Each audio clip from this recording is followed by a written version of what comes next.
Assalamualaikum warahmatullahi wabarakatuh dan salam sejahtera. Saudara-saudari rakyat Malaysia yang saya kasihi, apa khabar semua?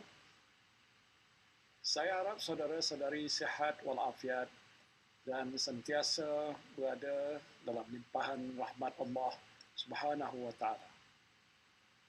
Pertamanya saya nak mengucapkan selamat menyambut Ramadan Al-Karim kepada semua umat Islam.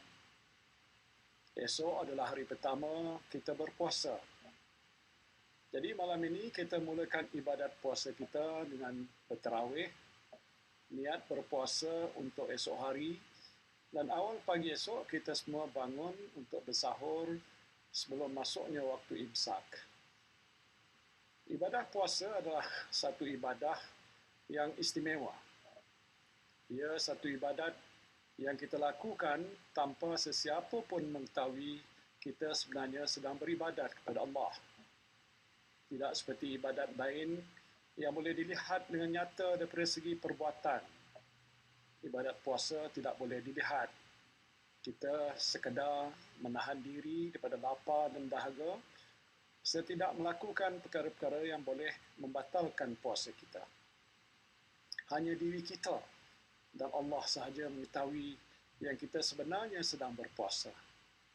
Kita berpuasa kerana kita bertakwa pada Allah, bukan untuk menunjuk pada sesiapa.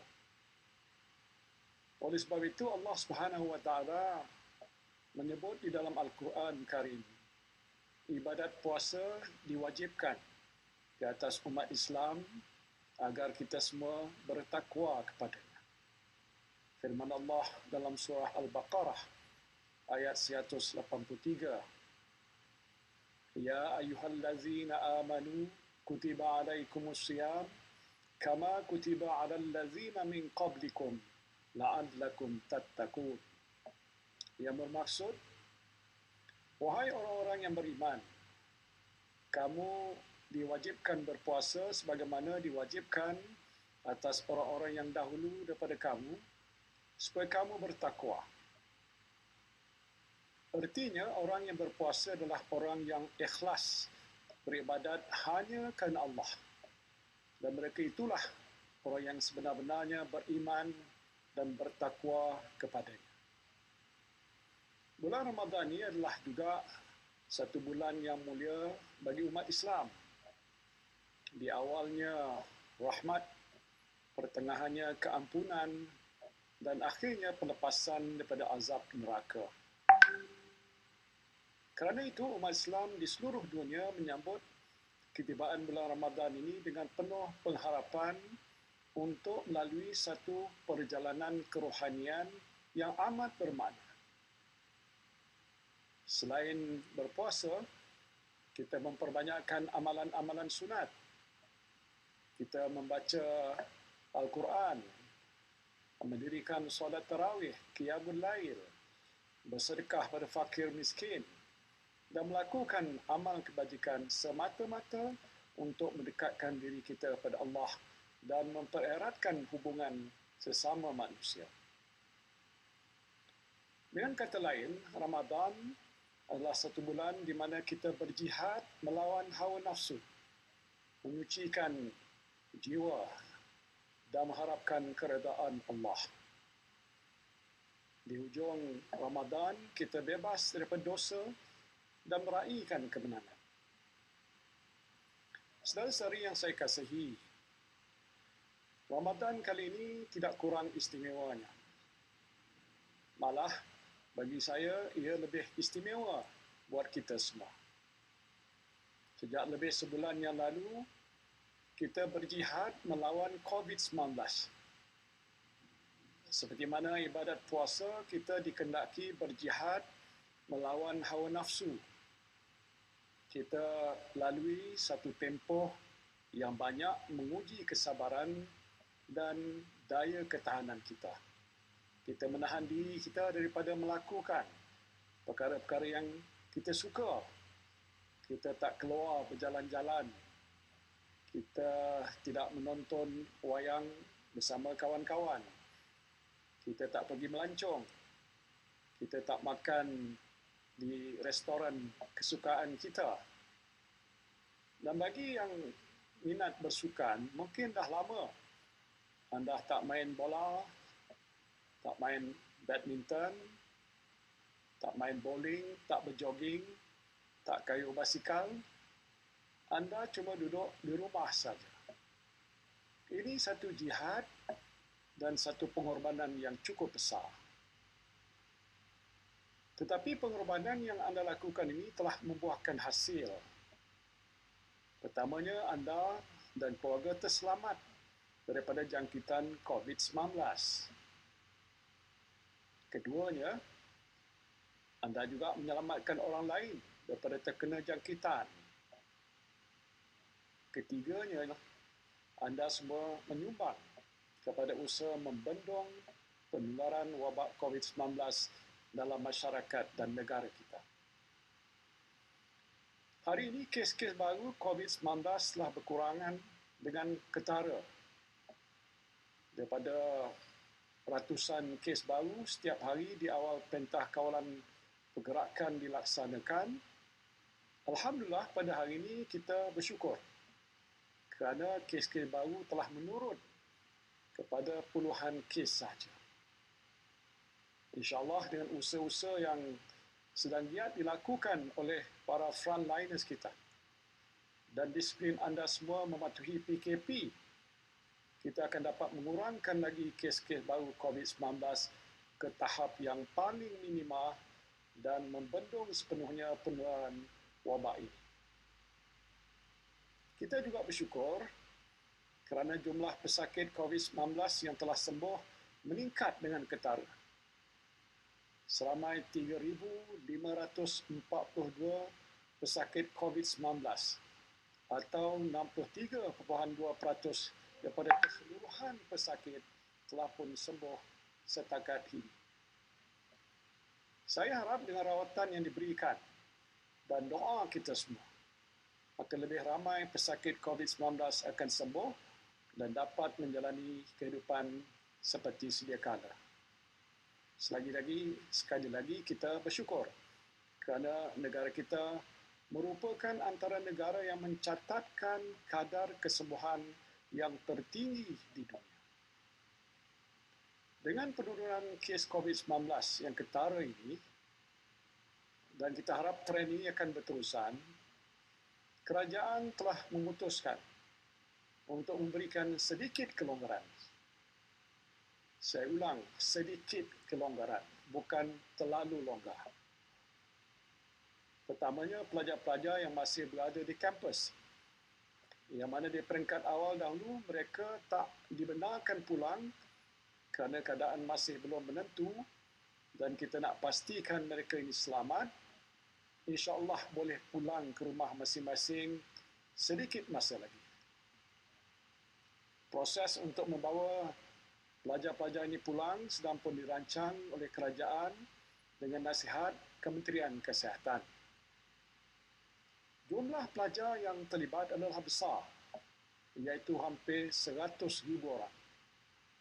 Jadi kita mesti rancang pergerakan mereka ini dengan teliti untuk pastikan ianya teratur dan tidak menyebabkan risiko jangkitan. Dan sebelum mereka ini dibenarkan pulang, semua pelajar ini akan dipastikan benar-benar sihat dan tidak mempunyai gejala COVID-19. Pada anak-anak kita yang berada di kampus, insya-Allah dalam tempoh yang tak berapa lama lagi, anda semua boleh pulanglah ke pangkuan keluarga masing-masing. Butiran terperinci mengenai pergerakan pulang ini akan diumumkan oleh kerajaan dalam masa yang terdekat. Jadi kepada ibu bapa, sabar dulu. Beri sedikit masa pada pihak kementerian yang berkaitan untuk menguruskan perkara ini. Saya tahu anda semua agak rindukan anak masing-masing. InsyaAllah dalam sedikit masa lagi, anak-anak anda dah boleh berada di rumah. Yang penting mereka semua boleh pulang dengan selamat. Keduanya bagi anda yang berada di kampung ataupun di tempat lain dan tak balik semula ke rumah masing-masing. kerajaan sedang pun menimbang untuk memberikan kebenaran satu kali perjalanan bagi tujuan ini. Kebenaran ini hanya diberikan pada mereka yang terperangkap di kampung atau di tempat lain sebelum kerajaan melaksanakan PKP yang pertama. Dan pergerakan ini tentunya akan melibatkan jumlah yang besar. Dan oleh itu kerajaan sedang mengumpul data dan mengkaji kaedah yang terbaik untuk mengatur pergerakan saudara-saudari semua. Seperti yang telah diumumkan oleh Yang Berhormat Menteri Kanan Pertahanan, mereka yang terlibat boleh mendaftar secara online di aplikasi yang disediakan oleh PDRM atau membuat temujanji untuk hadir ke Balai Polis bagi tujuan membuat pendaftaran. Adalah penting untuk pihak polis mengatur perjalanan saudara-saudari supaya tidak berlaku kesesakan di jalan raya atau di hentian-hentian di lebuh raya. Anda juga perlu pastikan anda sihat dan tidak mempunyai apa-apa gejala sebelum memulakan perjalanan. Butiran terperinci mengenai perkara ini akan diumumkan oleh kerajaan dalam masa yang terdekat. Ini adalah sedikit kelonggaran yang diberikan setakat hari ini. Saya ulang lagi, sedikit kelonggaran, bukan terlalu longgar. Pelaksanaan kedua-dua langkah ini juga akan dipastikan teratur dan tidak menjejaskan usaha kita memerangi COVID-19. Saudara-saudari yang saya kasihi sekalian, berdasarkan data-data yang dibentangkan kepada saya oleh Kementerian Kesihatan, saya dapati bahawa usaha-usaha untuk membendung wabak COVID-19 masih perlu diteruskan. Walaupun angka-angka menunjukkan perkembangan yang positif, langkah-langkah yang kita ambil hendaklah diteruskan sampai ke satu masa di mana kita yakin wabak COVID-19 dapat dibendung sepenuhnya. Sehubungan itu, saya ingin mengumumkan bahawa Perintah Kawalan Pergerakan PKP yang dijangka berakhir pada 28 April 2020 akan dilanjutkan untuk tempoh 2 minggu lagi, iaitu sehingga 12 Mei 2020. Dalam tempoh ini, kerajaan akan menilai data-data terkini yang disediakan oleh Kementerian Kesihatan untuk menentukan langkah-langkah seterusnya. Saya tidak menolak juga kemungkinan bahawa PKP akan dilanjutkan lagi selepas ini. Dan ini bermakna saudara-saudari mungkin tidak boleh menyambut Hari Raya di kampung seperti biasa. Saudara-saudari masih tidak boleh bekerja, kecuali bagi mereka yang bekerja dalam sektor yang dibenarkan. Perniagaan juga masih belum boleh dibuka sepenuhnya. Walau bagaimanapun, jika kes-kes COVID-19 ini terus mencatatkan penurunan yang ketara, maka kerajaan berkemungkinan akan melonggarkan kawalan pergerakan secara bertahap dalam beberapa sektor, termasuk sektor sosial. Ini untuk membolehkan saudara-saudari menjalani kehidupan yang lebih selesa. Majlis Keselamatan Negara sedang merangka satu pelan yang menyeluruh mengenai perkara ini. Dengan kemungkinan pelanjutan tempoh PKP, kerajaan sedang mengkaji kaedah untuk memulihkan ekonomi atau revive the economy secara bertahap. Ini termasuk merangka pelan pemulihan ekonomi jangka pendek dan sederhana bagi memastikan aktiviti ekonomi dapat dibangkitkan semula dengan pantas selepas tempoh PKP ini berakhir. Sehubungan itu, saya telah mengarahkan Kementerian Keuangan dan Unit Perancang Ekonomi Jabatan Perdana Menteri untuk merangka pelan pemulihan ekonomi jangka pendek, jangka sederhana dan jangka panjang yang menyeluruh.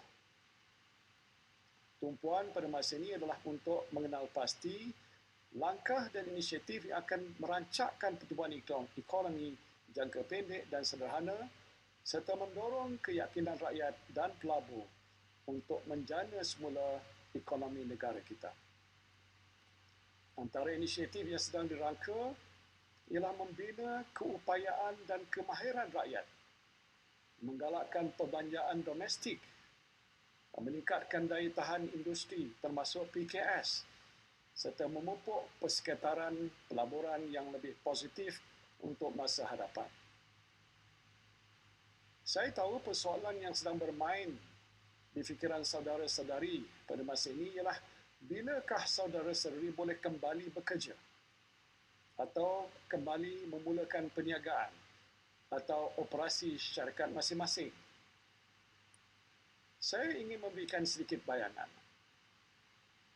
Walaupun PKP ini mungkin akan dilanjutkan lagi selepas ini, syarikat-syarikat dalam sektor-sektor tertentu akan dibenarkan beroperasi, tertakluk pada pematuhan syarat yang mementingkan keselamatan pekerja, penjarakan sosial dan kebersihan tempat bekerja. Pada masa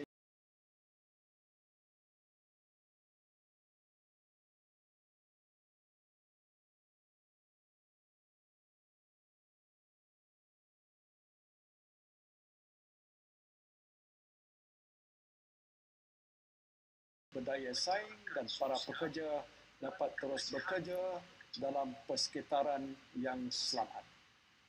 Garis panduan serta syarat-syarat yang terperinci akan diberikan kepada para pelabur dan sektor korporat untuk memulakan operasi syarikat masing-masing.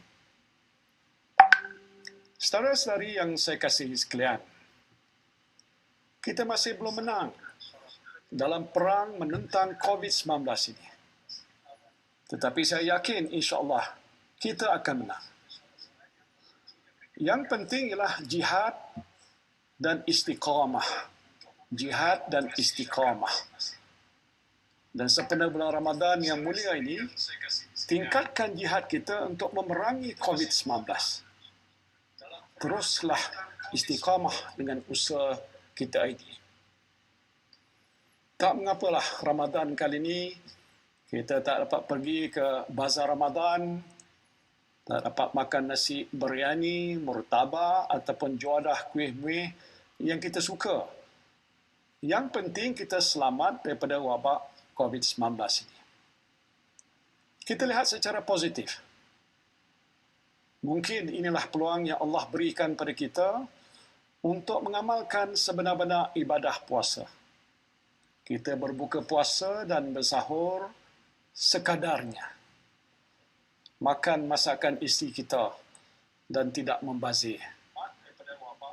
Kalau masakan tak jadi pun tak apa. Boleh post dalam grup Facebook masak apa tak jadi hari ini. Tak mengapalah. Kita tak dapat mendirikan solat tarawih secara berjemaah di masjid. Mungkin inilah juga peluang yang Allah SWT berikan pada kita untuk berjemaah bersama keluarga di rumah. Jika tidak sekarang, bila lagi? Kita jadi imam, anak dan isteri kita jadi makmum. Dan insya-Allah ganjaran pahala dan barakah yang kita terima tidak kurang besarnya. Apa yang penting kita lalui jihad ini bersama-sama. Seperti bulan Ramadan, di akhirnya adalah kemenangan buat kita semua dalam melawan hawa nafsu kita. Kita berdoa ke hadirat Allah Subhanahu Wa Taala.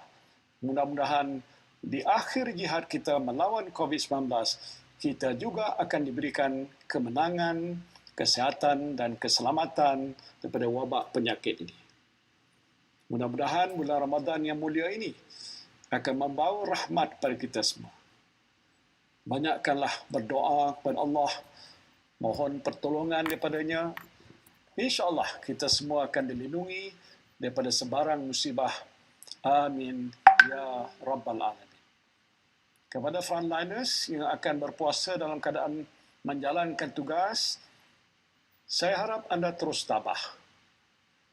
InsyaAllah permohonan anda semua akan diberikan ganjaran oleh Allah Subhanahu Wa Taala.